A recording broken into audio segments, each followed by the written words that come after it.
फटाक 30 सेकंड में खबर। डाउनलोड कीजिए तक ऐप। डिस्क्रिप्शन में दिए गए लिंक पर अभी क्लिक करें। नमस्कार, सुबह की खबरों में स्वागत है आपका। तेजस्वी प्रकाश बनी बिग बॉस 15 की विनर। टेनिस खिलाड़ी राफेल नाडाल ने जीता 21वां ग्रैंड स्लैम। वैक्सीन के विरोध में ट्रक ड्राइवर्स ने घेरा कनाडा के पीएम का घर। देश में कोरोना से राहत पर खतरा बरकरार। भारत के नक्शे से WHO ने किया खिलवाड़।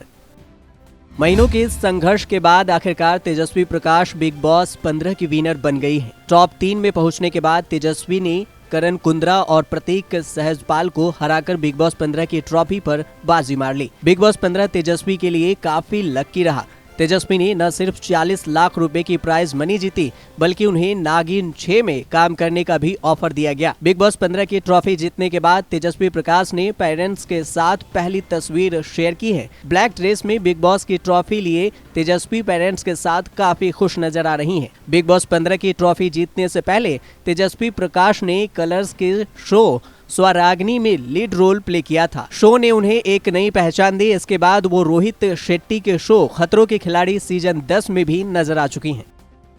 35 साल के स्पेनिश टेनिस खिलाड़ी राफेल नाडाल ने 13 साल बाद अपना दूसरा ऑस्ट्रेलियन ओपन खिताब जीतकर इतिहास रच दिया है। उन्होंने फाइनल में 25 साल के रूसी स्टार डेनियल मेदवेदेव को 5 सेट से हराया। इसी के साथ वह 21वां ग्रैंड स्लैम खिताब जीतने वाले पहले टेनिस प्लेयर बन गए हैं। मेदवेदेव को 5 सेट तक चले संघर्ष में 2-6, 6-7, 6-4, 6-4, 7-5 से हरा दिया। फाइनल मुकाबला 5 घंटे और 24 मिनट तक चला। कनाडा में कोरोना वैक्सीनेशन को लेकर फ्रीडम कैनवाई नाम से चल रहा विरोध पीएम जस्टिन ट्रूडो के घर तक पहुंच गया। राजधानी ओटावा में प्रदर्शनकारी ट्रक ड्राइवर्स ने ट्रूडो के घर को घेर लिया। हालांकि इसके पहले ही परिवार सहित ट्रूडो घर छोड़कर सीक्रेट लोकेशन पर चले गए हैं। फ्रीडम कैनवाई नाम से चल रहा यह प्रदर्शन देश में कोरोना वैक्सीन को अनिवार्य करने के लिए और लॉकडाउन लगाने के खिलाफ है। बताया जा रहा है कि ट्रक चालकों में इस बात का भी गुस्सा है क्योंकि कुछ दिन पहले कनाडाई पीएम ने एक विवादित बयान देते हुए ट्रक वालों को महत्व नहीं रखने वाले अल्पसंख्यक करार दिया था।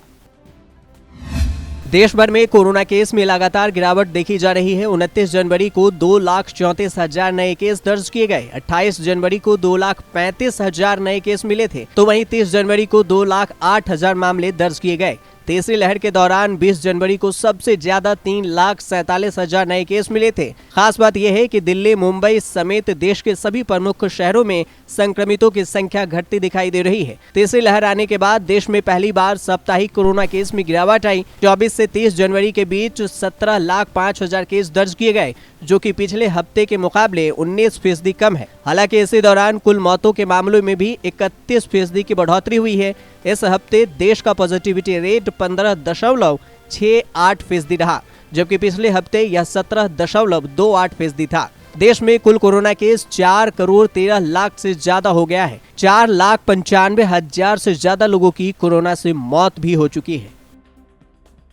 विश्व स्वास्थ्य संगठन यानी WHO द्वारा अपने नक्शे में जम्मू कश्मीर को पाकिस्तान और चीन का हिस्सा दिखाए जाने पर तृणमूल कांग्रेस के राज्यसभा सांसद डॉक्टर शांतनु सेन ने कड़ी आपत्ति जताई है। डॉक्टर सेन ने इस पर प्रधानमंत्री नरेंद्र मोदी को चिट्ठी लिखते हुए अंतर्राष्ट्रीय मंचों पर इसका पुरजोर विरोध करने की मांग की है। उन्होंने इस पर प्रधानमंत्री का ध्यान आकर्षित कराते हुए लिखा है कि मैं आपके ध्यान में लाना चाहता हूं कि जब कोविड की वैश्विक स्थिति जानने के लिए मैं WHO की वेबसाइट पर गया तो मुझे एक नक्शा दिखा। डॉक्टर सेन ने आगे लिखा कि जब मैंने उसे जूम कर देखा तो मैं चौंक गया। जम्मू कश्मीर को 2 अलग रंगों से दिखाया गया है। जब मैंने भारत के नीले रंग वाले हिस्से के बाद दूसरे हिस्से पर क्लिक किया तो उसमें पाकिस्तान की कोरोना स्थिति नजर आने लगी, जबकि अन्य हिस्से में चीन का आंकड़ा नजर आने लगा। टीएमसी सांसद ने अपनी लिखी चिट्ठी में कहा है कि इसे तुरंत ठीक किया जाना चाहिए और देश के लोगों से पूछना चाहिए कि इतनी बड़ी गलती कैसे की जा सकती है। हमारी सरकार को अन्य अंतर्राष्ट्रीय मुद्दों की तरह इसे भी